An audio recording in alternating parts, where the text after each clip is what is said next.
ମାତ୍ର ଗୋଟିଏ ଲୁହା କଣ୍ଟା ଏବଂ ହଳଦୀ ଆପଣଙ୍କ ଶୋଇଥିବା ଭାଗ୍ୟକୁ ବଦଳାଇ ଦେଇପାରେ। ଘରେ କଳି ଝଗଡ଼ା ହେଉଛି କି? ଟଙ୍କା ଆସୁଛି ହେଲେ ରହୁନାହିଁ। ମା ଲକ୍ଷ୍ମୀଙ୍କ କୃପା ପାଇବା ପାଇଁ ଏହି 3ଟି ଚମତ୍କାରୀ ଉପାୟ ଜାଣନ୍ତୁ।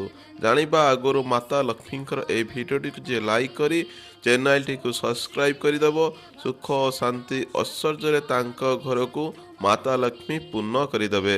ପ୍ରଥମେ ଲୁହା କଣ୍ଟା ଓ ହଳଦୀକୁ ହଳଦିଆ କପଡ଼ାରେ ବାନ୍ଧି ଟ୍ରେଜେରୀରେ ରଖନ୍ତୁ।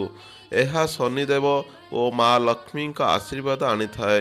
ଦ୍ୱିତୀୟରେ ନାଲି କପଡ଼ାରେ ଏହାକୁ ବାନ୍ଧି ମୁଖ୍ୟ ଦ୍ୱାରରେ ଝୁଲାନ୍ତୁ। କୌଣସି ବି ନକାରାତ୍ମକ ଶକ୍ତି ଘରକୁ ଆଣିପାରେ ନାହିଁ। ତୃତୀୟରେ କଳା କପଡ଼ାରେ ବାନ୍ଧି ଅଶ୍ୱତ୍ଥ ଗଛ ମୂଳରେ ରଖନ୍ତୁ। ରାହୁ କେତୁଙ୍କ ଖରାପ ଦୃଷ୍ଟି ଶେଷ ହୋଇଯିବ। ବିଶ୍ୱାସ ସହିତ ଏହା କରନ୍ତୁ, ପରିବର୍ତ୍ତନ ନିଶ୍ଚୟ ଆସିବ। କମେଣ୍ଟରେ ଜୟ ମା ଲକ୍ଷ୍ମୀ ଲେଖନ୍ତୁ।